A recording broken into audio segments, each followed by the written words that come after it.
I was talking with the Lord. I said, what about, your words saying that you'll put your word in my heart and in my mind, and yet still the people of God don't have his word in their heart and in their mind for the most part. And I said, if that's true, why do we need the Bible then? If you're going to put it in our heart and put it in our mind, you're going to do it. Because he says he'll do it. It doesn't say he'll help us do it. It says he said, in that day I'll write my law in their hearts and on their minds. Which means we really shouldn't need a book. If you just want to get honest. And so he was explaining that, because I've been asking that for years. What's the deal, And he was just telling me, he said, the truth is, he said, my people still aren't spiritual, just at all. And I said, well, I need an example of that, He said, I'll give you an example. And it was the example that he had given me like maybe a month ago or two, where he said, the church doesn't understand they're supposed to rule. He said, but it's been in Scripture since Genesis. And I said, well, okay.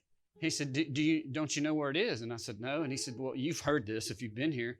He said, well, it says that light was supposed to come forth into the darkness. He said, the greater light to rule the day, the lesser light to rule the night. The greater light is Jesus Christ. He rules the day. And when Jesus was about to leave, he said, night's coming now when no man can hardly work.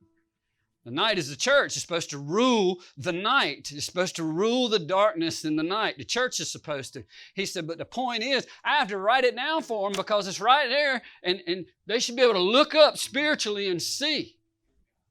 But they're so unspiritual, we don't get anything, because what are we talking about? And he was telling me, he just downloaded. He said, what are we talking about in Romans 1? He said, Paul is speaking that you ought to know the way of things just by looking at creation, but you're so unspiritual you can't get it.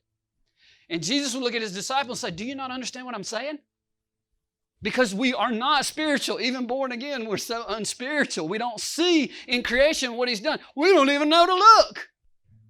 We're just walking around like this all day. Well, I got to be at work. I got to go here. Got to remember to buy my new toothbrush, And God, the whole time, just like to Abram, he's going, look up your inheritance. See what is. You're to rule over it. Right? Look and see what is. And Abram trying to look out there with his little bitty eyes, like he's a mole been in the ground, can't hardly see. Oh, Lord, I think I can see 10 miles across this plateau. Well, this land then I'll give to you. I can only give you what you can see. And then I went over to Hebrews, and it said, but his real intent was to give all of creation into the hands of man. Not a single thing God ever created would not be under man. He said, you don't see that yet, but you can see Jesus. The only one that understood it when he was standing on this rock. Isn't that something? The greatness of God. The mystery hidden before the foundation of all of creation. That God had already planned out and known to the nth degree your name, what your purpose would be today. Because he is that mighty.